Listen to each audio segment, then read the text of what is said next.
नमस्कार दोस्तों। डेट है आज की 2 अक्टूबर 2021 और स्वागत है आपका एटोयल डिस्कशन। देखो, सबसे पहले तो आज गांधी जयंती है और लाल बहादुर शास्त्री जयंती है, तो इस मौके पर दोनों महान लीडर्स को सत सत नमन। बात करें आर्टिकल्स की, आज 3 इश्यूज हम डिस्कस करेंगे। सबसे पहला इशू हम डिस्कस करेंगे आज ऑयल बॉन्ड्स से संबंधित। देखो, ये इशू हिंदू ने कवर नहीं किया। ये इशू हालांकि कुछ दिनों पुराना है, अभी तक हिंदू ने कवर नहीं किया। मैं वेट कर रहा था कि हिंदू इस इशू को कवर करे, लेकिन अभी तक नहीं किया। तो दूसरे न्यूज़पेपर्स जैसे Indian express plus live minute से हम ये इशू कवर कर लेंगे। ऑयल बॉन्ड इस बार के मेंस के लिए इंपॉर्टेंट है। दूसरा इशू हम डिस्कस करेंगे स्वच्छ भारत मिशन अर्बन 2.0 से संबंधित। यहाँ पे जो इशू है, स्कूल फिर से ओपन हो रहे हैं। ये इशू देखो हम काफ़ी बार डिस्कस कर चुके हैं। राइटर बोलते हैं डिजिटल डिवाइड है, सभी बच्चे ऑनलाइन एजुकेशन नहीं प्राप्त कर पाते, स्कूल नहीं चलता तो बच्चे घर में काम करते हैं, उनकी एजुकेशन ठीक से नहीं हो पाती, वो सीख नहीं पाते अच्छे से। बहुत सारी वैल्यूज़ जैसे कोऑपरेशन की वो नहीं सीख पाते, लेकिन फिर भी बहुत सारे पेरेंट्स अपने बच्चों को स्कूल में भेजने से कतरा रहे हैं। उन्हें लगता है कि वहाँ पर जाके इन्फेक्शन ना हो जाए, लेकिन स्कूल में बच्चे ज़्यादा सेफ हैं। सेकेंड वेव में हमने देखा स्कूल बंद रहे फिर भी बुरा हाल हुआ। तो ये सारी बातें हम काफ़ी बार डिस्कस कर चुके हैं और मेंस आते आते वी होप सो कि ये जो कोविड के केसेस हैं बहुत ज़्यादा कम हो जाएंगे, तब तक मेंस के लिए ये इंपॉर्टेंट इशू नहीं रहेगा। तो पॉइंट्स रिपीटेड हैं, काफ़ी बार डिस्कस कर चुके हैं। और यहाँ पे जो आर्टिकल है गांधी से संबंधित है। आज देखो हम गांधी से संबंधित चीज़ों को डिटेल से डिस्कस करेंगे। बिल्कुल, अगर आप इस बार का प्री दे रहे हो तो आप इस इशू को थोड़ा सा फिलहाल के लिए छोड़ सकते हो, क्योंकि आज गांधी से संबंधित हमारी जो डिस्कशन होगी लेंथी होगी। 30-40 मिनट हम रिवाइज करेंगे गांधी के बारे में, गांधी के बेसिक आइडियाज़ क्या हैं, वुमेन के बारे में, डेमोक्रेसी के बारे में, स्वराज का क्या मतलब है, सत्याग्रह का क्या मतलब है, ताकि कोई भी क्वेश्चन गांधी के बारे में आ जाए तो आप उस क्वेश्चन को आसानी से अटेम्प्ट कर सको। 2018 में वैसे यूपीएससी ने गांधी से संबंधित क्वेश्चन पूछा था। ये देखो, ये 2018 का पेपर है। और तीसरा क्वेश्चन देखिए, throw light on the significance of thoughts of Mahatma Gandhi in the present times. Gandhi ji के थॉट्स की प्रेजेंट टाइम में क्या सिग्निफिकेंस है, इस पे लाइट आप डालिए। ये क्वेश्चन यूपीएससी ने पूछा था 2018 में 150 वर्ड्स में। आप अगर यूट्यूब पे सर्च करोगे ना, ओनली आईएएस पर एक वीडियो पब्लिश हुई थी 2018 में ही, मतलब इस पेपर से पहले ही, relevance of Gandhi's thoughts in present era. तो आप वो वीडियो भी देख सकते हो अगर आपके पास समय हो। अभी हम डिस्कशन स्टार्ट करते हैं। First important article oil bonds से संबंधित है। आप जीएस पेपर 3 के इन टॉपिक्स से आर्टिकल को रिलेट कर सकते हो। देखो, हमारे देश में पेट्रोल डीरेगुलेट हुआ 2010 में, एविएशन टर्बाइन फ्यूल डीरेगुलेट हुआ 2002 में और डीजल रेगुलेट हुआ 2014 में। डीरेगुलेशन का क्या मतलब है? डीरेगुलेशन का ये मतलब है इससे पहले, यानी डीरेगुलेशन से पहले सरकार का सीधा इंटरफेरेंस होता था पेट्रोल और डीजल के दामों में। जैसे देखो, 2010 से पहले सरकार पेट्रोल के दाम फिक्स कर देती थी। तो जब ऑयल मार्केटिंग कंपनीज बोलती सरकार को कि आपने तो पेट्रोल के दाम फिक्स कर दिए, आप बोल रहे हो कि पेट्रोल बेचिए 30 रुपये में, लेकिन इंटरनेशनल मार्केट में तो पेट्रोल के दाम इतने हाई हैं, हमें तो घाटा होगा। तो सरकार उन ऑयल मार्केटिंग कंपनीज को बोलती कि आप चिंता मत कीजिए, आपको घाटा हो रहा है, उसकी भरपाई हम करेंगे, हम आपको पैसा दे देंगे। तो सही है। अब आपके मन में आया होगा कि सरकार ऐसा करती क्यों थी, मतलब ऑयल मार्केटिंग कंपनीज को बोला क्यों करती थी कम दाम में ऑयल बेचने के लिए? इसका आंसर सिंपल है, जनता को राहत पहुंचाने के लिए। इसलिए सरकार सीधा सीधा डीरेगुलेशन से पहले ऑयल प्राइसेस में इंटरफेयर करती थी। लेकिन देखो, सरकार पर जब पैसों का बर्डन बढ़ने लगा पेट्रोल और डीजल के प्राइसेस में इंटरफेरेंस के कारण, तो सरकार ने 2010 में पेट्रोल को डीरेगुलेट कर दिया, यानी सब कुछ ऑयल मार्केटिंग कंपनीज पर छोड़ दिया कि भैया जितना दाम है इंटरनेशनल मार्केट में आप उसी हिसाब से बेचिए, हम कुछ बीच में नहीं करने वाले। हालांकि एक इनडायरेक्ट पावर सरकार के पास अभी भी है, टैक्सेस काफ़ी ज़्यादा हैं पेट्रोल और डीजल के ऊपर, तो सरकार टैक्स कम कर दे तो पेट्रोल और डीजल के दाम थोड़े कम हो जाते हैं। टैक्स अगर सरकार बढ़ा दे तो फिर पेट्रोल और डीजल के दाम बढ़ जाते हैं। ये पावर सरकार के पास अभी भी है, लेकिन डायरेक्ट इंटरफेरेंस सरकार ने छोड़ दिया पेट्रोल और डीजल के दामों में। पेट्रोल के दामों में छोड़ा था 2010 में, यानी डीरेगुलेशन हुआ पेट्रोल का 2010 में, और डीजल का डीरेगुलेशन हुआ 2014 में। तो ये पूरी स्टोरी है पेट्रोल और डीजल के दामों के डीरेगुलेशन के पहले की। लेकिन देखो यहां पे एक इंटरेस्टिंग चीज है। क्या? सरकार जो ऑयल मार्केटिंग कंपनीज को बोला करती थी ना कि आप सस्ता पेट्रोल बेचिए, सस्ता डीजल बेचिए, जितना आपको घाटा होगा हम आपको पैसा दे देंगे, डोंट वरी। बट इशू ये है कि सरकार के पास पैसा देने के लिए होता नहीं था। सरकार बोल देती थी कि आप सस्ता तेल बेचिए, हम पैसे आपको दे देंगे, लेकिन सरकार के पास इतने पैसे होते ही नहीं थे उन्हें देने के लिए। तो सरकार ने एक तरीका निकाला। सरकार ने ऑयल मार्केटिंग कंपनीज को बोला कि हम आपको बॉन्ड इशू कर देते हैं, ऑयल बॉन्ड। बॉन्ड आपको पता है सिर्फ एक पीस ऑफ पेपर होता है जिसमें लिखा होता है इतने रुपए मुझे आपको देने हैं, इतने साल में मैं दूंगा, फॉर एग्जांपल 7 साल, और हर साल इतना इंटरेस्ट मैं आपको दूंगा, फॉर एग्जांपल 6%, 7%। तो सरकार ने ऑयल मार्केटिंग कंपनीज को पेमेंट डिले करने के लिए उनको ऑयल बॉन्ड इशू कर दिए।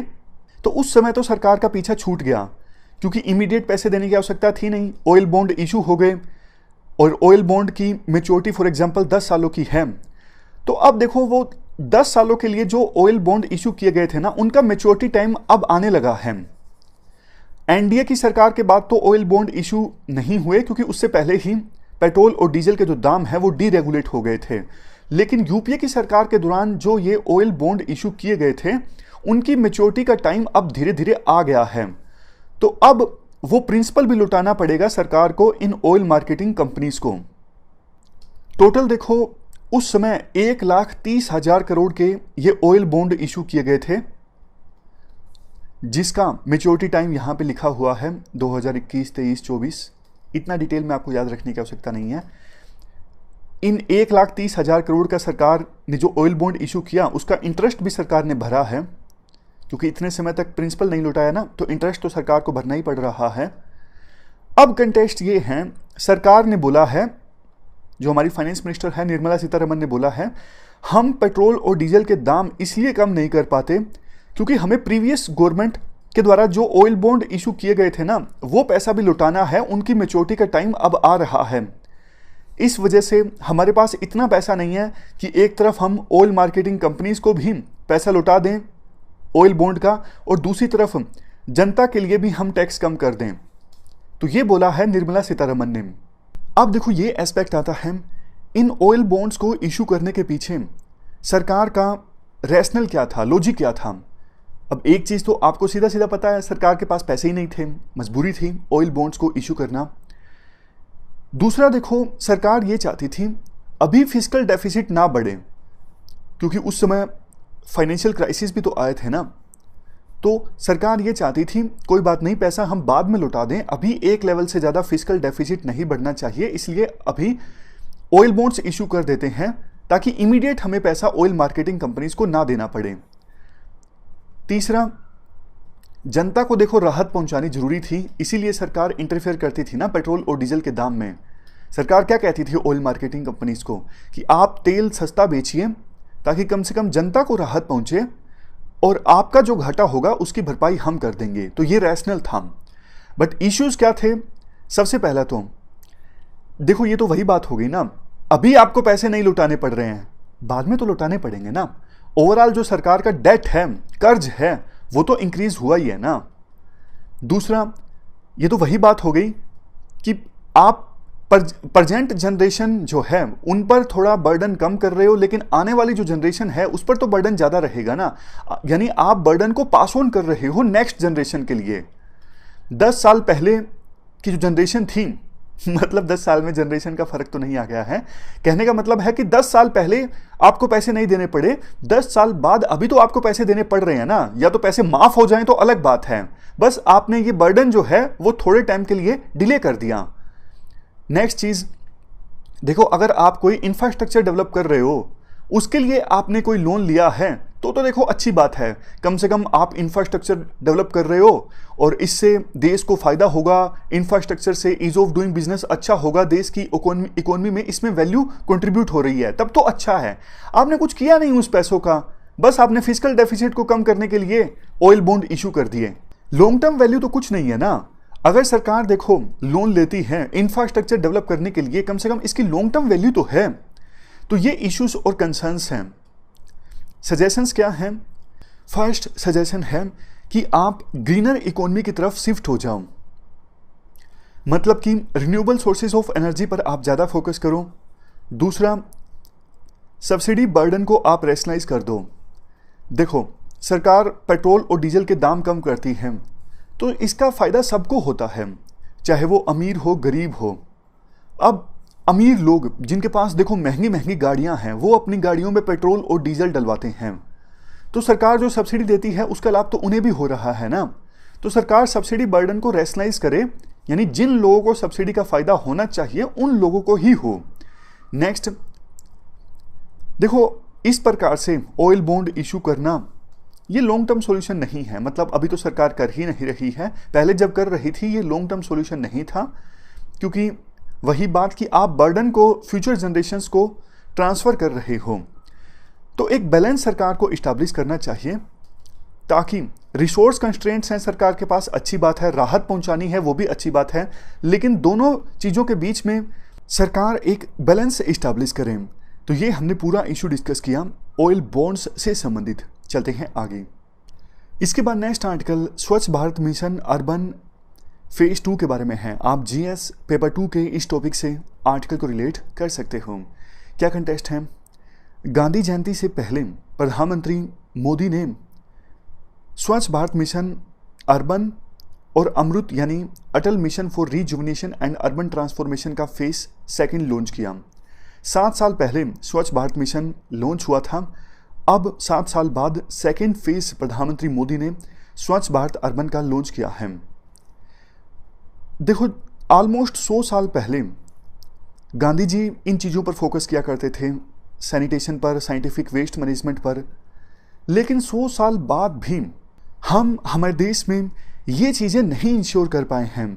आप वियतनाम से कंपेयर कीजिए। देखो, वियतनाम और इंडिया में per capita income almost same है, लेकिन वियतनाम में आप सड़कें देखिए कितनी साफ़ सफाई है।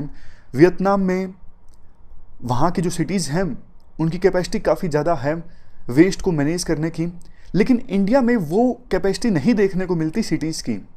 स्वच्छ भारत मिशन अर्बन 2.0 जो है, इस पर लागत आएगी 1,41,000 करोड़। मकसद ये है गार्बेज फ्री सिटीज़ पर फोकस करना, और वो सिटीज़ जो अमृत प्लान में कवर्ड नहीं हैं वहाँ पर urban grey and black water management, ये फोकस है स्वच्छ भारत मिशन अर्बन 2.0 का। फर्स्ट फेज में मिशन ने देखो टोटल 14,622 करोड़ रुपए एलोकेट किए थे, लेकिन रिलीज़ कम हुए, रिलीज़ हुए 11,090 करोड़ रुपए, तो 3,532 करोड़ रुपए बकाया हैं, ये रिलीज़ करने अभी बाकी हैं। इतने रुपयों का अभी बैलेंस है। देखो, वेस्ट को मैनेज करने की कैपेसिटी हमारे देश की सिटीज़ में कम है। टोटल 1,40,000 टन वेस्ट जनरेट होता है, लेकिन मैनेज हो पाता है सिर्फ 1 लाख टन सॉलिड वेस्ट। तो हमें सर्कुलर इकोनॉमी की तरफ जाना जरूरी है। सर्कुलर इकोनॉमी में देखो क्या होता है, प्रोडक्ट्स की रीसाइकलिंग पर, प्रोडक्ट्स की रिपेयर पर, प्रोडक्ट्स की रीयूज पर फोकस होता है। तो सर्कुलर इकोनॉमी में रिसोर्सेज का अच्छे से यूटिलाइजेशन हो जाता है। इसके बाद नेक्स्ट कुछ सजेशंस आर्टिकल में ये दिए जाते हैं। अभी देखो मॉडल ये है, सरकार बड़ी बड़ी कॉरपोरेशंस को बड़े बड़े कॉन्ट्रैक्ट्स दे देती है वेस्ट मैनेज करने के लिए, लेकिन वेस्ट को मैनेज करने का जो काम है ना, वो डिसेंट्रलाइज्ड होना चाहिए, कम्युनिटी लेवल पर होना चाहिए। अभी हाउस होल्ड को कोई इंसेंटिव नहीं मिलता कि सोर्स लेवल पर ही आप वेस्ट को अलग अलग करके रखो, कौन सा जो वेस्ट है वो डिग्रेडेबल है, कौन सा नॉन डिग्रेडेबल है। आप हाउस होल्ड्स को भी थोड़ा इंसेंटिव दो ताकि वो भी वेस्ट मैनेज करने में अपनी भूमिका निभाएं। बहुत सारी चीज़ें सरकार कर तो देती हैं, लेकिन उन्हें सस्टेन नहीं कर पाती। जैसे सरकार कहती है कि हमने सिटीज़ में इतने टॉयलेट्स बनाने का जो टारगेट है वो अचीव कर लिया है, लेकिन आप ये भी तो देखिए ना कि वो पब्लिक टॉयलेट्स या फिर जनरल टॉयलेट्स भी क्या वो अभी फंक्शनिंग है, क्या वहाँ पे पानी आ रहा है, पानी का कनेक्शन है या नहीं है, क्या अभी वो यूज़ करने वाली सिचुएशन में है या फिर नहीं है। इसीलिए सरकार अब open defecation free plus status को अचीव करने पर फोकस कर रही है। प्लस का क्या मतलब है यहाँ पर, ओपन डेफिकेशन फ्री प्लस का मतलब देखो ये है, ना तो ओपन डेफिकेशन का कोई केस सामने आया हो और पब्लिक टॉयलेट्स जो हैं उनको अच्छे से मेंटेन किया जा रहा हो और वो अच्छे से फंक्शनिंग हो। अगर ऐसी सिचुएशन है तो मतलब उस सिटी में जो स्टेटस है वो ओपन डेफिकेशन फ्री प्लस है।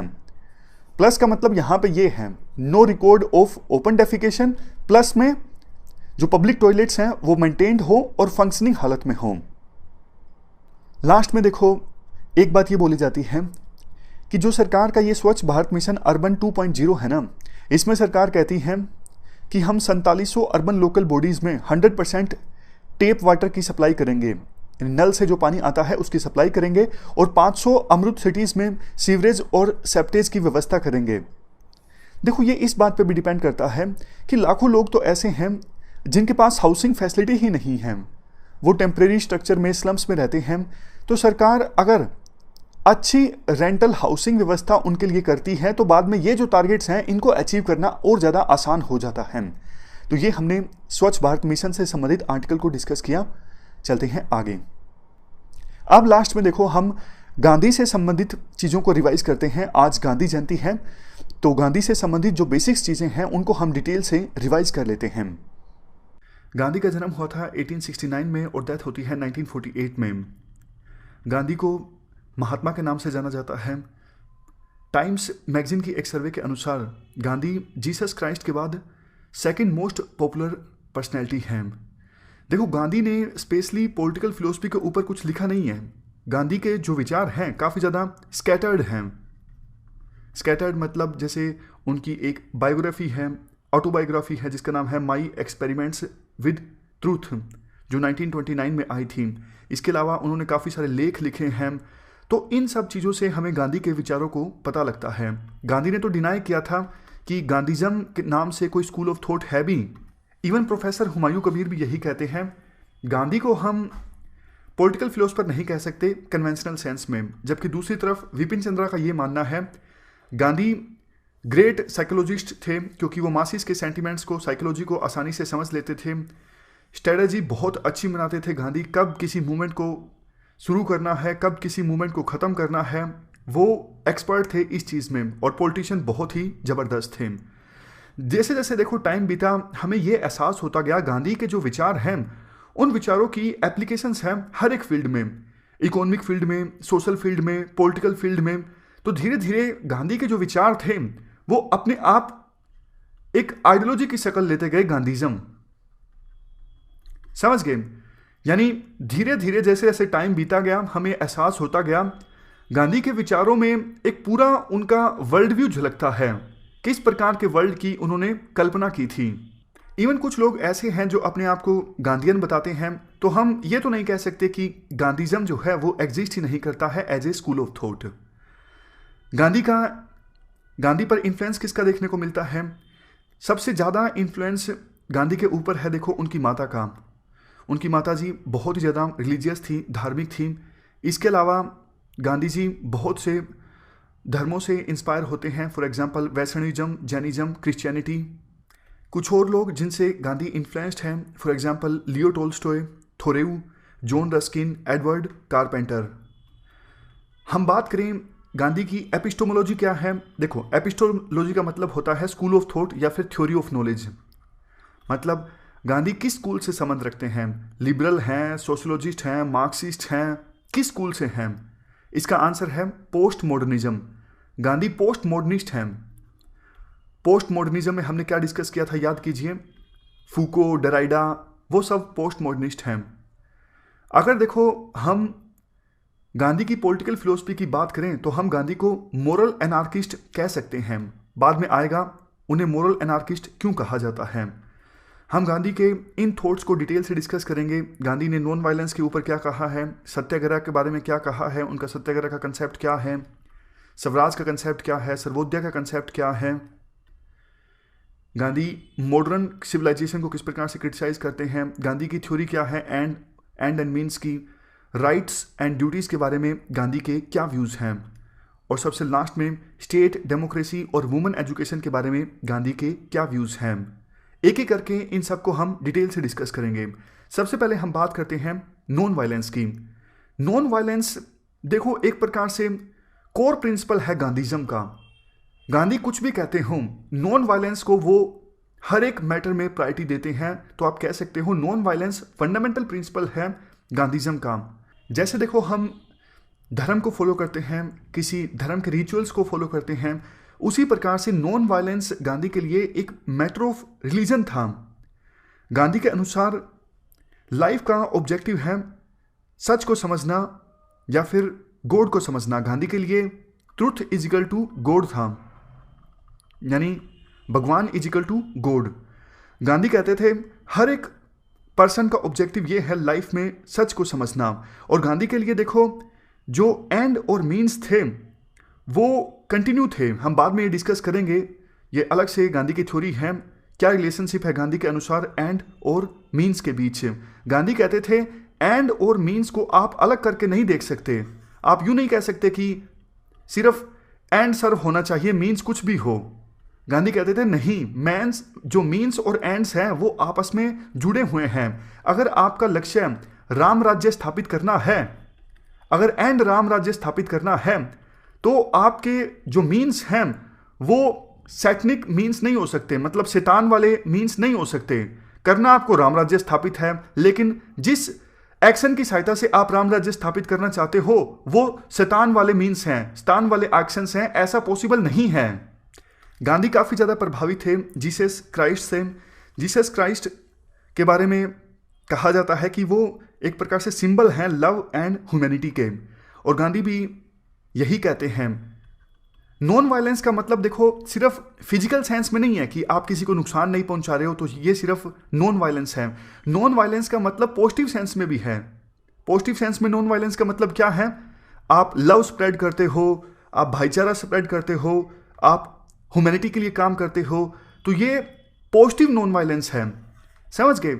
और नॉन वायलेंस के हिसाब से गांधी ये भी कहते हैं आपके मन में किसी के लिए नफरत है तो ये भी काइंड ऑफ नॉन वायलेंस है।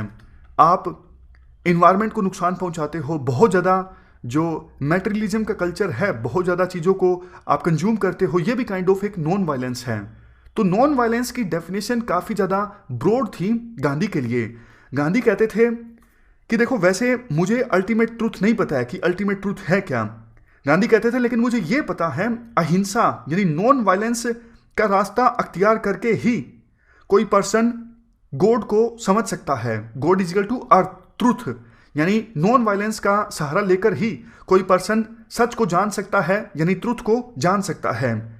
गांधी कहते थे वायलेंस जो है वो एनिमल्स के वर्ल्ड में होता है। ह्यूमन बीइंग्स में अगर कोई ह्यूमन बीइंग वायलेंस करता है या तो उसकी आत्मा सो रही है या फिर उसकी आत्मा डेवलप हुई ही नहीं है, क्योंकि ह्यूमन बीइंग्स के वर्ल्ड में हिंसा का कोई रोल नहीं है। ह्यूमन के पास आत्मा होती है, सोल होती है, ह्यूमन के पास सोचने की शक्ति होती है, दिमाग लगाने की शक्ति होती है। गांधी कहा करते थे सिर्फ नॉन वायलेंस यानी अहिंसा ही पीस का सोर्स है। देखो आप ध्यान से सुनिएगा, दो तीन बातें मैं आपको बताना चाहता हूं यहां पर। गांधी कहा करते थे अगर देखो आपका कोई दुश्मन है तो आपके दुश्मन में आपका भी कुछ पार्ट है। लाइन को समझिएगा, अगर ए बी का दुश्मन है तो बी जो है वो ए की पर्सनैलिटी का पार्ट है। समझ गए। यानी मेरा कोई दुश्मन है वो मेरी पर्सनैलिटी का पार्ट है, मुझे रिस्पॉन्सिबिलिटी लेनी होगी कि कोई दूसरा पर्सन मेरा दुश्मन है, मुझे अपने आप को भी सुधारना होगा। गांधी कहते हैं कोई देखो दूसरे पर्सन को हर्ट नहीं कर सकता, नुकसान नहीं पहुंचा सकता जब तक कि कोई वो अपने आप को नुकसान ना पहुंचा दे। मान लीजिए ए बी हैं, ए पर्सन बी को जब तक नुकसान नहीं पहुंचा सकता जब तक ए अपने आप को नुकसान नहीं पहुंचाएगा। ए बी को मारेगा, खुद को भी तो नुकसान पहुंचेगा ना। ए बी को डिग्रेड करेगा, नीचा दिखाएगा, तो खुद को भी तो नीचा दिखाएगा ना। लास्ट बात एक नॉन वायलेंस के बारे में गांधी ये बोलते हैं नॉन वायलेंस को ऑब्जर्व करना जरूरी है, ना सिर्फ थॉट्स में, स्पीच में और एक्शन में भी। ये लाइन काफ़ी इंपॉर्टेंट है। नॉन वायलेंस को ऑब्जर्व करने का सुझाव दिया गया था गांधी के द्वारा। ना सिर्फ थॉट्स में, किसी के बारे में आप बुरा सोचो भी मत, किसी को हर्ट करने की सोचो भी मत, ना किसी को धमकी दो कि मैं आपको हर्ट करूंगा, और फिजिकली तो बिल्कुल भी मत करो। ये देखो यहाँ पर, टू एब्जॉर्व अहिंसा इन थॉट्स, स्पीच एंड एक्शन। तो ये पूरा कंसेप्ट है गांधी का नॉन वायलेंस का। नेक्स्ट अब हम डिस्कस करेंगे सत्याग्रह के बारे में। नॉन वायलेंस के बारे में हम डिस्कस कर चुके हैं। सत्याग्रह का देखो सिंपल मतलब है सत्य का आग्रह, मतलब होल्डिंग द ट्रूथ। ये एक प्रकार से गांधी की पॉलिटिकल टेक्निक है प्रोटेस्ट की। गांधी अपनी मूवमेंट्स में, चाहे वो नॉन कोऑपरेशन मूवमेंट हो, सिविल डिसोबीडियंस मूवमेंट हो, सत्याग्रह का मेथड गांधी के द्वारा अपनाया जाता है प्रोटेस्ट करने के लिए। ये टेक्निक विकसित की गई थी साउथ अफ्रीका में, और इंडिया में सबसे पहले ये टेक्निक लोकल लेवल पे अप्लाई गई, चंपारण में, खेड़ा में, और बाद में पूरे इंडिया में इस टेक्निक को अप्लाई किया गया गांधी के द्वारा। समय के अनुसार गांधी एक्सपेरिमेंट भी करते रहे अपनी सत्याग्रह की टेक्निक के साथ, और धीरे धीरे परफेक्शन की ओर आती रही ये टेक्निक सत्याग्रह की। For example civil disobedience movement, Gandhi ने ना सिर्फ मास सत्याग्रह की रणनीति अपनाई बल्कि इंडिविजुअल सत्याग्रह की भी रणनीति अपनाई। 1942 के आसपास इंडिविजुअल सत्याग्रह की शुरुआत की थी गांधी ने। आपको याद होगा सबसे पहले पर्सन थे विनोबा भावे, दूसरे पर्सन थे नेहरू। यहाँ पे देखो डिफरेंस है। अरबिंदो घोष की जब हमने बात की थी तो अरबिंदो घोष पैसिव रेसिस्टेंस की रणनीति अपनाने की बात करते हैं, लेकिन जो पैसिव रेसिस्टेंस है वो सत्याग्रह से अलग है। डिफरेंस है, यूपीएससी काफी बार पूछ लेती है पैसिव रेसिस्टेंस और सत्याग्रह के बीच में क्या डिफरेंस है। दोनों में नॉन वायलेंस है, लेकिन देखो ऐसा नहीं है। सत्याग्रह में तो नॉन वायलेंस है ही। सत्याग्रह तो एक प्रकार से नॉन वायलेंस की एप्लीकेशन है।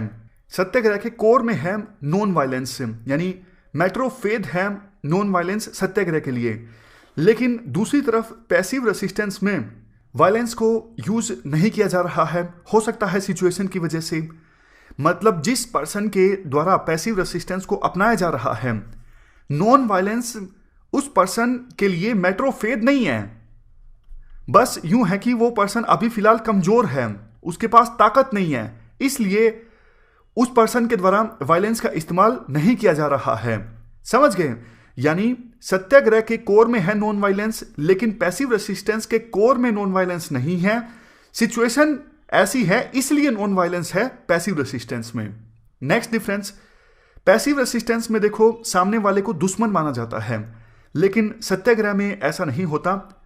सत्याग्रह में सामने वाले की जो बुराई है उसे दुश्मन माना जाता है। जो पर्सन सत्याग्रह करता है वो दुश्मन के लिए भी लव और ब्रदरहुड की फीलिंग रखता है, यानी प्यार और भाईचारे की फीलिंग रखता है सत्याग्रह करने वाला पर्सन दुश्मन के खिलाफ भी। गांधी देखो ये भी कहते हैं सत्याग्रह ऐसा नहीं है कि सिर्फ कमजोर लोग सत्याग्रह करते हैं, बल्कि वो लोग जो स्ट्रोंग होते हैं वो सत्याग्रह करते हैं। मोरली स्ट्रोंग पर्सन्स की गांधी बात करते हैं, ना कि फिजिकल स्ट्रोंग पर्सन की। गांधी कहते हैं सत्याग्रह हर कोई नहीं कर सकता, क्योंकि सत्याग्रह करने वाले पर्सन को मोरली बहुत ज़्यादा स्ट्रोंग होना जरूरी है, तभी वो सत्याग्रह को कर सकता है। गांधी कहते हैं आप सत्याग्रह को एक प्रकार से कायरता से कंपेयर मत कीजिए।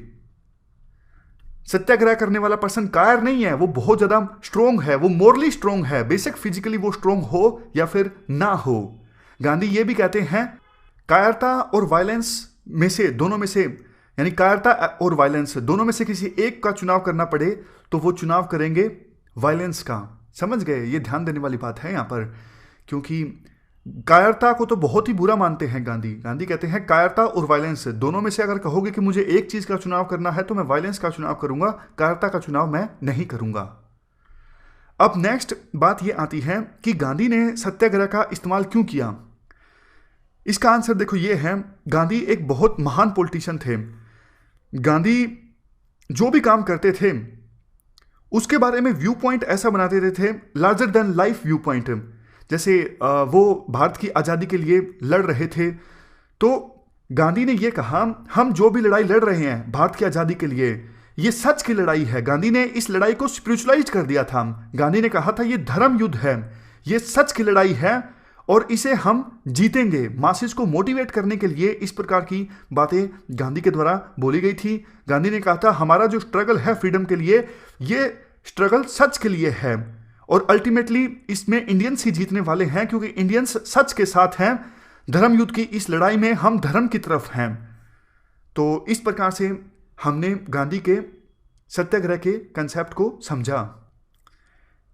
वैसे देखो, काफी बार एक क्वेश्चन ये भी पूछ लिया जाता है कि सत्याग्रह का जो कंसेप्ट है, क्या आज के टाइम में इसे इंप्लीमेंट करना चाहिए? देखो, दोनों तरह के व्यू पॉइंट्स हैं। कुछ लोग ये कहते हैं कि सत्याग्रह का जो मेथड है वो आज के समय में नहीं इस्तेमाल करना चाहिए। आज के समय में हमारे देश में डेमोक्रेसी है, जुडिशरी है, किसी को भी कोई शिकायत है तो वो सत्याग्रह करने के बजाय सरकार के पास अपनी प्रॉब्लम लेके जाए, अगर फिर भी हल नहीं होती है तो जुडिशरी के पास जाए। लेकिन दूसरी तरफ कुछ लोग ऐसे हैं कि सत्याग्रह जो है वो इसलिए काफ़ी बार करना पड़ सकता है क्योंकि जुडिशरी में सालों साल लग जाते हैं प्रॉब्लम्स को एड्रेस करवाने में, क्योंकि मुकदमे जो हैं वो पेंडिंग रहते हैं काफ़ी सालों तक, और एक बार इलेक्शन हो जाते हैं तो 5 साल बाद फिर से इलेक्शन होते हैं, तो बीच में सत्याग्रह करने की आवश्यकता पड़ सकती है। कहने का एसेंस यहाँ पर यह है कि लोग कहाँ पर जाएं, ना तो जुडिशरी सुनती है, इलेक्शन 5 साल में एक बार होते हैं, तो लोग अगर समस्याएं हैं, ग्रीवेंसेस हैं, तो लोग क्या करें? उनके पास एक ही चारा बचता है, सत्याग्रह करना। लेकिन फिर से कुछ एक्सपर्ट्स ये बोलते हैं कि हमारी डेमोक्रेसी जो है अभी इवोल्व हो रही है, अभी यंग डेमोक्रेसी है। अगर सत्याग्रह जैसी चीज़ें हमारी डेमोक्रेसी में होगी तो डेमोक्रेसी की जो जड़ें हैं वो कमज़ोर हो जाएंगी। इसलिए पहले कोशिश यही करनी चाहिए कि जो लेजिटिमेट तरीके हैं वो अपनाए जाएं प्रॉब्लम्स को एड्रेस करवाने के लिए। तो ये हमने समझा। अगर यूपीएससी पूछती है कि आज के समय में सत्याग्रह करना कितना उचित होगा, तो इस प्रकार से हमने सत्याग्रह के कंसेप्ट को समझा। अब हम बात करते हैं गांधी का कंसेप्ट क्या है, स्वराज का। स्वराज के बारे में गांधी देखो मुख्य बातें ये बोलते हैं, स्वराज एक प्रकार से इंडियन वर्जन है लिबर्टी का। वेस्टर्न सोसाइटीज़ में लिबर्टी की बात की जाती है, तो लिबर्टी का इंडियन वर्जन है स्वराज। स्वराज फ्रीडम स्ट्रगल का एम है, गोल है, यानी आज़ादी के लिए जो लड़ाई चल रही थी उसका गोल है स्वराज प्राप्त करना, स्वराज की प्राप्ति। अर्लियर जो लीडर्स थे उनका आशय स्वराज से सिर्फ ये था सेल्फ रूल, मतलब पहले अंग्रेज रूल कर रहे हैं, अगर रूल इंडियंस के हाथों में आ जाता है तो इसका मतलब स्वराज प्राप्त हो गया है, हमारे खुद के हाथों में राज आ गया है। लेकिन गांधी ने ब्रॉड डेफिनेशन दी स्वराज की। गांधी कहते हैं स्वराज का मतलब देखो सिर्फ ट्रांसफर ऑफ पावर नहीं है। ऐसा नहीं कि ब्रिटिशर्स से पावर लेके अगर इंडियंस के हाथों में आ गई तो इसका मतलब स्वराज आ गया, नहीं। गांधी एक बात बार बार बोला करते थे, जो फॉरेन रूल का एंड होगा, यानी ब्रिटिशर्स के राज का जो खात्मा होगा, वो एक प्रकार से सिर्फ मीन है, माध्यम है स्वराज प्राप्त करने का। ध्यान से सुनिएगा, गांधी कहते हैं स्वराज का मतलब ये है जो गरीब से गरीब लोग हैं, पुअरेस्ट ऑफ पुअर, जो बिल्कुल गरीब से गरीब हैं, उनको भी लाइफ ऑफ डिग्निटी प्रोवाइड करना, यानी डिग्निटी का जीवन प्रोवाइड करना गरीब से गरीब लोगों को, यह है स्वराज। तो अब यहां पे फिर से वो चीज अप्लाई कीजिए। गांधी कहते हैं आजादी के लिए जो लड़ाई है, यानी ब्रिटिशर्स का रूल हमारे देश से खत्म होना, वो सिर्फ एक मीन है स्वराज प्राप्त करने का। इंडिया में गरीब से गरीब लोगों को लाइफ ऑफ डिग्निटी प्रोवाइड करने के लिए फॉरेन रूल का खात्मा जरूरी है। लेकिन अगर फॉरेन रूल का खात्मा हो गया, मान लीजिए ब्रिटिशर्स देश को छोड़ के चले गए, सत्ता हमारे हाथों में आ गई, लेकिन फिर भी हम गरीब से गरीब लोगों को लाइफ ऑफ डिग्निटी नहीं प्रोवाइड कर सके, तो उस चीज का कोई फायदा नहीं है, फिर मतलब ट्रांसफर ऑफ पावर का कोई फायदा नहीं है। गांधी ये कहा करते थे। गांधी ये भी कहा करते थे पुवर्टी को, यानी गरीबी को खत्म किया जा सकता है डेमोक्रेटिक डिसेंट्रलाइजेशन की सहायता से। विलेज सफिशिएंसी की बात की जाती थी गांधी के द्वारा, हर एक विलेज अपने आप में सफिशिएंट होना चाहिए। विलेजेस को पावर देने की बात कहा करते थे गांधी, यानी ग्रास रूट लेवल पे लोगों के पास पावर होनी चाहिए। उनका जो ओशियनिक सर्कल्स ऑफ पावर है, हमने पहले भी डिस्कस किया था। गांधी कहा करते थे मान लीजिए ये ओशियन है, पत्थर आप बीच में फेंकोगे तो रिपल्स क्रिएट होंगी, इस प्रकार से एक वेव दूसरे वेव को पावर देती है, उसी प्रकार से एक इंडिविजुअल दूसरे इंडिविजुअल को पावर देता है। डेमोक्रेटिक डिसेंट्रलाइजेशन की बात गांधी के द्वारा की जाती है। गांधी कहते हैं पावर इंडिविजुअल के पास होनी चाहिए, ना कि किसी इंस्टीट्यूशन के पास, किसी स्टेट के पास। गांधी तो बल्कि राम राज्य की बात करते हैं। राम राज्य मतलब एक स्टेटलेस सोसाइटी, एक ऐसी सोसाइटी जिसमें स्टेट हो ही ना, और जैसा हमने पहले डिस्कस किया, पावर हो सिर्फ इंडिविजुअल के पास। इस प्रकार से पावर हो ओशियनिक सर्कल ऑफ पावर से, एक इंडिविजुअल दूसरे इंडिविजुअल को पावर प्रदान करे। और गांधी कहते हैं यहां पे पावर जो है वो इंडिविजुअल के पास, वो एक्सप्लॉयटेशन के लिए नहीं है, वो पावर है इंपावरमेंट के लिए। तो राम राज्य से गांधी का मतलब याद रखिएगा डेमोक्रेटिक डिसेंट्रलाइजेशन है। राम राज्य से गांधी का मतलब है स्टेटलेस सोसाइटी, एक ऐसी सोसाइटी जिसमें पावर लाई करती है इंडिविजुअल के पास से, और इंडिविजुअल के पास जो पावर है वो पावर एक्सप्लॉयटेशन के लिए नहीं है बल्कि इंपावरमेंट के लिए है। देखो गांधी का जो आइडिया है स्वराज का, वो आइडिया मुंडक उपनिषद के आइडियल पर आधारित है। जैसे वेस्टर्न सोसाइटीज में फ्रीडम की जब हम बात करते हैं तो वेस्टर्न सोसाइटी वाले बोलते हैं कि रिस्ट्रिक्शंस मत लगाओ, यानी lack of restrictions is the freedom. State अगर रिस्ट्रिक्शंस नहीं लगाता है तो इसका मतलब आजादी है इंडिविजुअल के पास। लेकिन गांधी बोलते हैं मैन स्वराज तभी हासिल करता है जब वो अपने डिजायर्स पर कंट्रोल करता है, अपने पैशन को कंट्रोल करता है, अपनी इच्छाओं पर काबू पाता है। ये असली फ्रीडम है गांधी के अनुसार। यहां पे देखो आप एक बात और समझने की कोशिश कीजिएगा। गांधी ये भी कहते हैं जब मैन अपनी इच्छाओं पर काबू पा लेता है, डिजायर्स को कंट्रोल कर लेता है, आजादी तो उसको मिलती ही है, लेकिन इसके साथ साथ स्टेट की जो आवश्यकता है वही खत्म हो जाती है। गांधी कहते हैं स्टेट जो है ये एक प्रकार से मैन की वीकनेस है। याद कीजिए हमने जब बुद्धिज्म ट्रेडिशन को पढ़ा था तो हमने क्या पढ़ा था? बुद्धिज्म ट्रेडिशन में कहा जाता है प्राइवेट प्रॉपर्टी का जब कंसेप्ट आया तो उसके बाद प्राइवेट प्रॉपर्टी के लिए मारामारी होने लगी, लैंड ऑर्डर की प्रॉब्लम क्रिएट हो गई। तो ऐसी सिचुएशन में स्टेट की आवश्यकता होती है लैंड ऑर्डर को मेंटेन करने के लिए। यही बात होब्स के द्वारा भी बोली जाती है अपने सोशल कॉन्ट्रैक्ट के कंसेप्ट में। वो कहते हैं स्टेट ऑफ नेचर में हर कोई ज़्यादा से ज़्यादा चीज़ों को इकट्ठा करने की कोशिश कर रहा है ताकि उससे प्लेजर हासिल की जा सके। तो अगर मैन अपनी इच्छाओं पर काबू पा लेता है तो लड़ाई होगी नहीं दूसरे पर्सन के साथ। लड़ाई अगर होगी नहीं तो फिर स्टेट की आवश्यकता ही नहीं है लैंड ऑर्डर मेंटेन करने के लिए। तभी गांधी कहते हैं स्टेट जो है वो सिंबल है मैन की वीकनेस का। अगर मैन अपनी इच्छाओं पर काबू पा लेता है तो स्टेट की आवश्यकता है ही नहीं। ये काफी इंपॉर्टेंट कंसेप्ट है। अब देखो हम विभिन्न डायमेंशंस में स्वराज को समझते हैं। स्वराज के बारे में अगर पूछा जाए यूपीएससी के द्वारा तो अलग अलग डायमेंशन में आप लिखिएगा। इंडिविजुअल डायमेंशन स्वराज की ये है अपनी इच्छाओं पर काबू पाना। उसके बाद पॉलिटिकल डायमेंशन स्वराज की है democratic decentralisation. Economic dimension swaraj की है production by masses.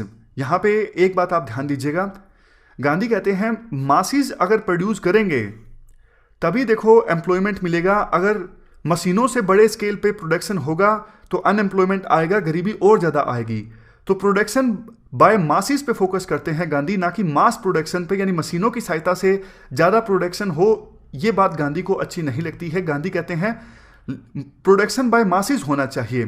For example cottage industries, गांव गांव में जो लघु कुटीर उद्योग होते हैं, एक घर में लोग उद्योग चलाते हैं, इस प्रकार के उद्योगों को प्रमोट करने की बात गांधी कहते हैं टीलर्स को लैंड दिया जाए, यानी जो वो लोग जो दूसरों के खेतों में जाके खेती करते हैं उनको लैंड दिया जाना चाहिए। ये इकोनॉमिक डायमेंशन है स्वराज की गांधी के अनुसार। नेक्स्ट है सोशल स्वराज। सोशल स्वराज तब आएगा जब अनटचेबिलिटी यानी छुआछूत जो है उसे खत्म कर दिया जाता है। विभिन्न धर्मों के लोगों के बीच जो लड़ाई होती है उसे खत्म कर दिया जाता है। कल्चरल स्वराज की बात अगर हम करें, गांधी कहते हैं हर एक कल्चर को दूसरे कल्चर से सीखने की आवश्यकता होती है। कोई भी कल्चर अपने आप में संपूर्ण नहीं होता। देखो गांधी एक इंपॉर्टेंट बात ये बोलते हैं, जब कोई कल्चर दूसरे कल्चर से नहीं सीखता तो इसका मतलब वो एक ऐसा घर है जिसमें कोई भी खिड़की नहीं है, हवा भी नहीं आने देना चाहता वो घर के अंदर। ये चीज़ गलत है। सभी कल्चर्स आपस में अगर वार्तालाप करें, एक दूसरे के कल्चर से काफ़ी कुछ सीखें तो हर एक जो कल्चर है वो संपूर्णता की तरफ आगे बढ़ सकता है। गांधी अपने कल्चर को रिस्पेक्ट करने की बात भी करते हैं। गांधी कहते हैं अगर कोई पर्सन अपने कल्चर को रिस्पेक्ट नहीं करेगा तो दूसरे भी उसके कल्चर को रिस्पेक्ट नहीं करेंगे। इसलिए हर एक पर्सन को अपने कल्चर को रिस्पेक्ट करना चाहिए क्योंकि कल्चर हर एक की आइडेंटिटी होती है। नेक्स्ट हम बात करते हैं गांधी के सर्वोदय के कंसेप्ट के बारे में। गांधी देखो equal pay for all works की बात नहीं करते हैं। गांधी ये नहीं बोलते हैं कि वकील को भी उतना ही पैसा मिलना चाहिए जितना कि बाल काटने वाले को या फिर जितना भी सफाई करने वाले को। नहीं, equal pay for all works की बात नहीं करते हैं। गांधी कहते हैं equal respect for all works, यानी काम कैसा भी हो रिस्पेक्ट इक्वल मिलनी चाहिए, पे इक्वल मिले या ना मिले। बाल काटने वाले को या फिर वकील को इक्वल पैसा मिले कोई जरूरी नहीं है, लेकिन इज्जत दोनों को इक्वल मिलनी चाहिए। इस बात पर गांधी के द्वारा फोकस किया गया था। जॉन रस्किन, जो हमने शुरुआत में डिस्कस किया था, जॉन रस्किन का इन्फ्लुएंस देखने को मिलता है गांधी के विचारों पर। गांधी कहते हैं work of barber is as important as of a lawyer, यानी नाई का काम भी उतना ही इंपॉर्टेंट है जितना कि वकील का। दोनों इक्वल रिस्पेक्ट डिजर्व करते हैं। यहां पे देखो कंसेप्ट आ जाता है ब्रेड लेबर का। ब्रेड लेबर का कंसेप्ट ये है, गांधी कहते हैं हर एक पर्सन को डेली कुछ ना कुछ फिजिकल लेबर जरूर करनी चाहिए।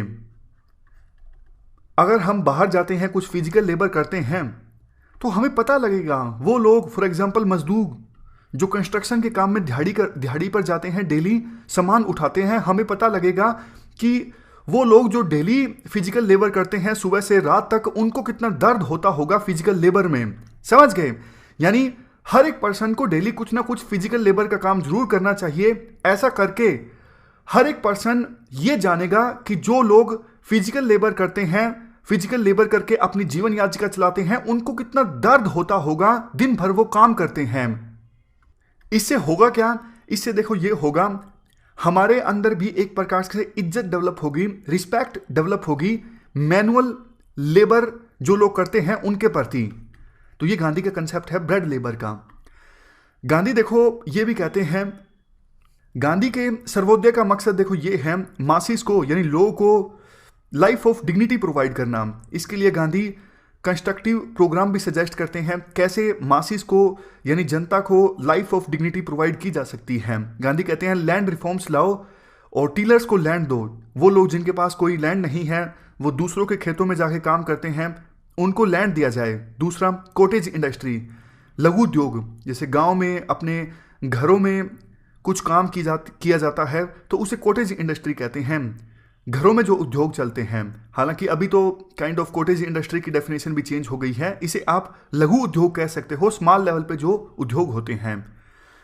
उसके बाद प्रमोशन ऑफ खादी की बात की जाती है गांधी के द्वारा। गांधी कहते हैं प्रोडक्शन मासिस के द्वारा होनी चाहिए, ना कि मास प्रोडक्शन। मार्क्स तो देखो ये कहते हैं कैपिटलिज्म को जड़ से उखाड़ फेंको, क्रांति लेके आओ, लेकिन गांधी देते हैं ट्रस्टीशिप थ्योरी। गांधी एक प्रकार से आह्वान करते हैं कैपिटलिस्ट क्लास के लोगों से और लैंडलॉर्ड से। गांधी उन्हें कहते हैं कि आप ये मान के चलिए आपके पास जो वेल्थ है, वो इतना सारा पैसा है, वो एक प्रकार से भगवान ने आपको गिफ्ट दिया है ह्यूमैनिटी की हेल्प करने के लिए। तो आप उस वेल्थ के ट्रस्टी हो, आप उस वेल्थ के ओनर नहीं हो जो आपके पास है, वह आप उस वेल्थ के ट्रस्टी हो। समझ गए? यानी आपको जितना चाहिए इंडस्ट्री को चलाने के लिए या फिर अपने पर्सनल यूज के लिए आप उतना ले लीजिए, बाकी पैसों से आप मानवता की भलाई के लिए काम कीजिए, गरीब लोगों के फायदे के लिए काम कीजिए। गांधी कहते हैं ट्रुथ और नॉन वायलेंस की सहायता से कैपिटलिस्ट क्लास के लोगों को और लैंडलॉर्ड्स को कन्विंस करवाया जा सकता है कि वो अपने पैसे का इस्तेमाल करें मानवता की भलाई के लिए, गरीब लोगों की भलाई के लिए। और जो कैपिटलिस्ट क्लास के लोग हैं वो भी तैयार हो जाएंगे, वो भी कन्विंस हो जाएंगे, क्योंकि एक बार वो अगर ऐसा करने लगते हैं तो उन्हें उनके खिलाफ समाज में जो नफरत है, गरीब लोगों की जो नफरत होती है कैपिटलिस्ट क्लास के लोगों के खिलाफ, तो वो नफरत खत्म हो जाएगी, उन्हें काफी ज्यादा प्यार मिलेगा, तो क्लास कोऑपरेशन देखने को मिलेगा। मार्क्स तो ये कहते हैं ना विभिन्न क्लासेस के बीच जो रिकॉन्सिलिएशन है हो ही नहीं सकता। गांधी कहते हैं नहीं, ऐसा नहीं है, कैपिटलिस्ट क्लास के लोगों को कन्विंस कराया जा सकता है। एक बार वो कन्विंस हो जाएंगे तो क्लास कोऑपरेशन देखने को मिलेगा और कैपिटलिस्ट क्लास के लोग उतना पैसा निकाल लेंगे अपने पर्सनल यूज के लिए और इंडस्ट्रीज को चलाने के लिए, बाकी पैसों की सहायता से वो सोसाइटी की भलाई के लिए काम करेंगे। और कैपिटलिस्ट क्लास के लोगों को कैसे कन्विंस कराया जा सकता है? नॉन वायलेंस और ट्रूथ की सहायता से। अब नेक्स्ट हम डिस्कस करते हैं Gandhian critique of modern civilisation. Gandhi देखो जब मॉडर्न सिविलाइजेशन को क्रिटिसाइज करते हैं तो उनके ऊपर इन्फ्लुएंस देखने को मिलता है एडवर्ड कारपेंटर के विचारों का।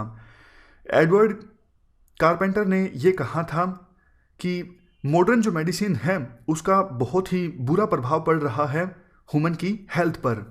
तो इनके विचारों से गांधी प्रभावित होते हैं और वो क्रिटिसाइज करते हैं मॉडर्न सिविलाइजेशन को। गांधी मॉडर्न सिविलाइजेशन को नाम देते हैं सैटनिक सिविलाइजेशन, यानी शैतान की सिविलाइजेशन। गांधी देखो मॉडर्न सिविलाइजेशन को सिर्फ इसलिए क्रिटिसाइज नहीं करते हैं कि वो वेस्टर्न सिविलाइजेशन है। गांधी मॉडर्न सिविलाइजेशन को इसलिए क्रिटिसाइज करते हैं क्योंकि इसके बहुत सारे नेगेटिव कंसिक्वेंसेस हैं। गांधी हर एक उस चीज को क्रिटिसाइज नहीं करते हैं जो कि वेस्टर्न है। गांधी एक्चुअल में सोक्रेटिस और प्लेटो के आइडिया से काफी ज्यादा प्रभावित हैं। इवन प्लेटो के जो डायलॉग्स हमने डिस्कस किए शुरुआत में, जब हमने प्लेटो को डिस्कस किया था, उन डायलॉग्स को गांधी के द्वारा गुजराती में भी ट्रांसलेट किया जाता है। गांधी देखो मॉडर्न सिविलाइजेशन के अगेंस्ट दो रीजंस की वजह से थे। एक तो मॉडर्न सिविलाइजेशन में वैल्यू है यूटिलिटेरियनिज्म, दूसरा मेटेरियलिज्म। यूटिलिटेरियनिज्म को हम डिटेल से डिस्कस कर चुके हैं। यूटिलिटेरियनिज्म की आइडियोलॉजी में क्या होता है, हर एक उस चीज पे फोकस किया जाता है, उस काम पे फोकस किया जाता है जिसकी यूटिलिटी हो। इसे पिग्स फिलोसफी भी कहा जाता है। पिग्स आपने देखा होगा, हर एक सुअर जो है हर एक उस चीज को खा लेता है जो खाने लायक होती है, बाकियों को छोड़ देता है। यानी जिस चीज से फायदा होता है वो चीज करो, बाकी चीज ना करो। गांधी कहते हैं यूटिलिटेरियनिज्म तो एक प्रकार से ह्यूमन बीइंग को एनिमल के लेवल पर लाकर रख देता है। ये जो आइडियोलॉजी है वो ह्यूमन डिग्निटी के अगेंस्ट है। ह्यूमन बीइंग सिर्फ यूटिलिटीज का कंज्यूमर बन के रह जाता है।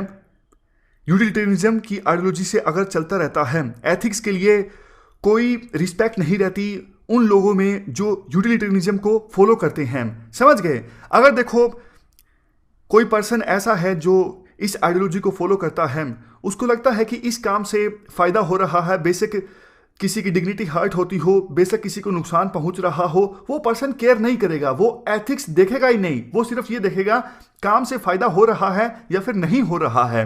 तो इसीलिए गांधी कहते हैं यूटिलिटेरियनिज्म में देखो एथिक्स को कोई रिस्पेक्ट नहीं दी जाती। गांधी ये भी कहते हैं फासिज्म, इंपीरियलिज्म ये एक प्रकार से यूटिलिटेरियनिज्म का ही नतीजा है। हिटलर ये सोचते हैं जितना ज़्यादा लैंड एक्वायर किया जाएगा उतना फायदा होगा। इंपीरियलिज्म में भी यही सोचा जाता है, ज़्यादा से ज़्यादा एरिया पर कब्जा किया जाएगा तो साम्राज्य बढ़ेगा, इससे फायदा होगा। तो फायदे वाली बात जब हमेशा सोची जाती है तो उससे नुकसान होता है ना सिर्फ एक देश का बल्कि बहुत सारे देशों का। इसीलिए गांधी कहते हैं इंपीरियलिज्म, फासिज्म ये यूटिलिटेरियनिज्म आइडियोलॉजी के कारण ही आए थे। गांधी यहां पे देखो लिंक भी करते हैं आपस में दोनों चीजों को, यूटिलिटेरियनिज्म को और मेटेरियलिज्म को। देखो मेटेरियलिज्म का सिंपल मतलब ये है ज़्यादा से ज़्यादा मेटेरियल चीज़ों के पीछे भागना, फॉर एग्जाम्पल फिजिकल कंफर्ट के पीछे भागना, इसे मेटेरियलिज्म कहते हैं। गांधी कहते हैं दोनों चीज़ों का आपस में लिंकेज है। एक्सेसिव मेटेरियलिज्म के बहुत ज़्यादा नेगेटिव कंसिक्वेंसेस होते हैं, ना सिर्फ सोसाइटी के लिए बल्कि इन्वायरमेंट के लिए भी। गांधी कहते हैं वेस्टर्न वर्ल्ड ने डेवलपमेंट का जो रास्ता अख्तियार किया है पिछले 100 सालों में, अगर वो रास्ता दूसरे देशों के द्वारा भी अख्तियार किया जाएगा तो नो दूसरी अर्थ की आवश्यकता है, यानी नो और अर्थ की आवश्यकता है।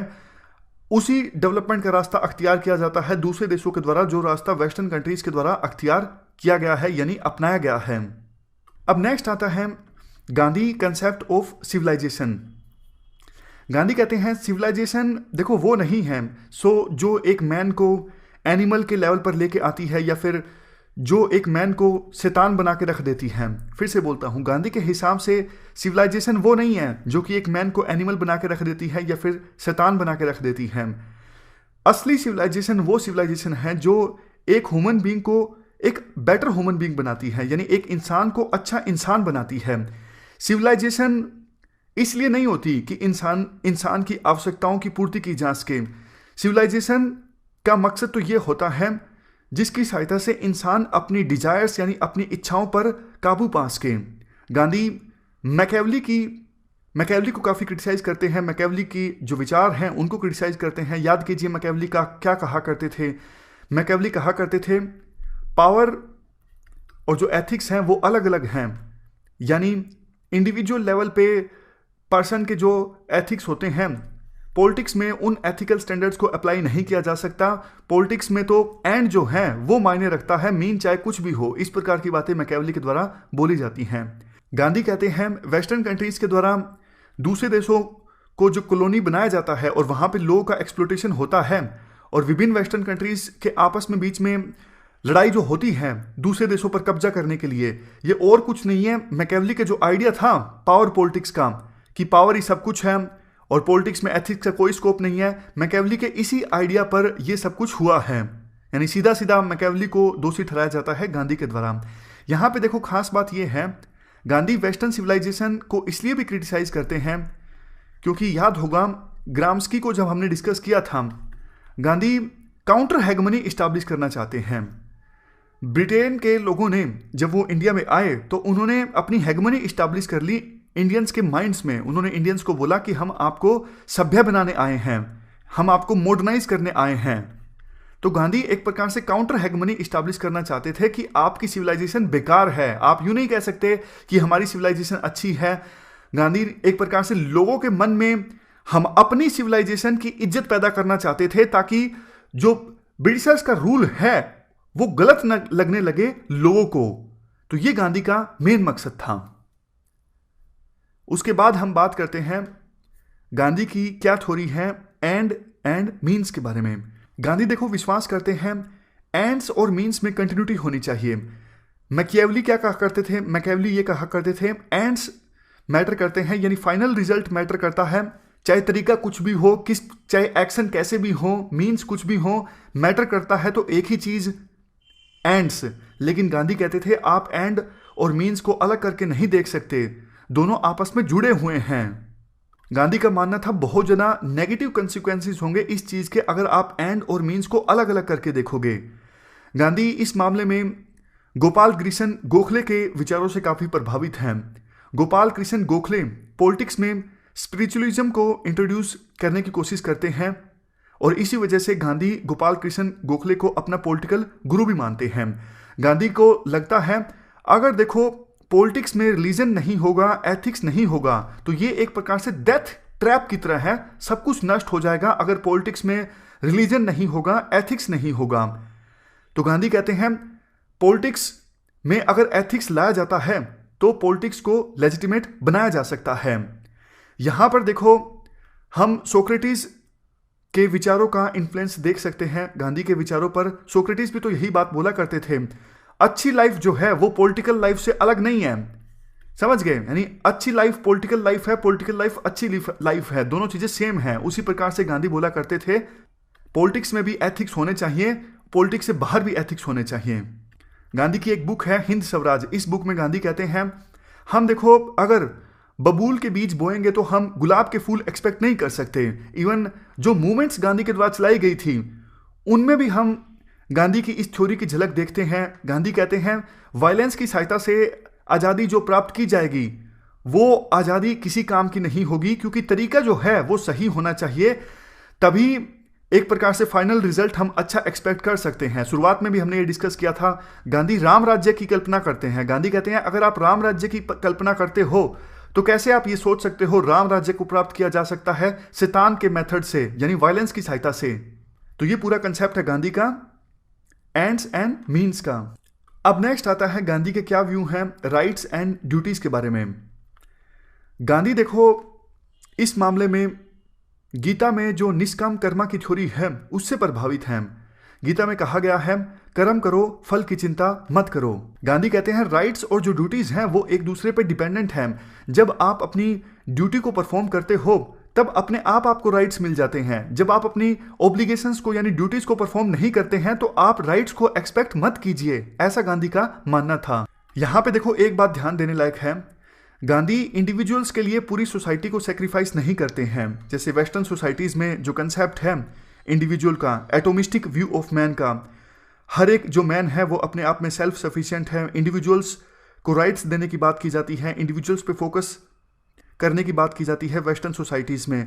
गांधी ह्यूमन डिग्निटी को इंपॉर्टेंस देते हैं और कोएग्जिस्टेंस में गांधी विश्वास रखते हैं, सभी इंडिविजुअल्स मिलजुल के रहें और सभी को life of human dignity provide की जाए, इस प्रकार की बातें गांधी बोलते हैं।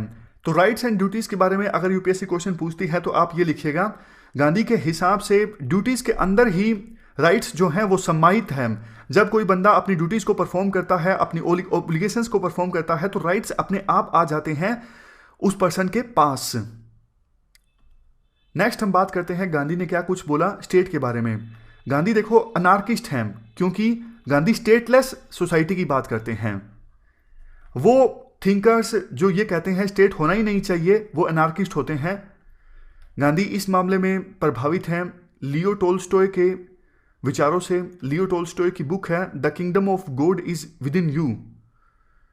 लियो टोल्स्टॉय जो हैं वो मोरल एनार्किस्ट हैं, इसलिए गांधी को भी मोरल एनार्किस्ट कहा जाता है। थोड़ी देर पहले मैंने आपको बताया था, अगर देखो इंडिविजुअल अपने डिजायर्स पर कंट्रोल कर लेता है तो स्टेट की आवश्यकता है ही नहीं।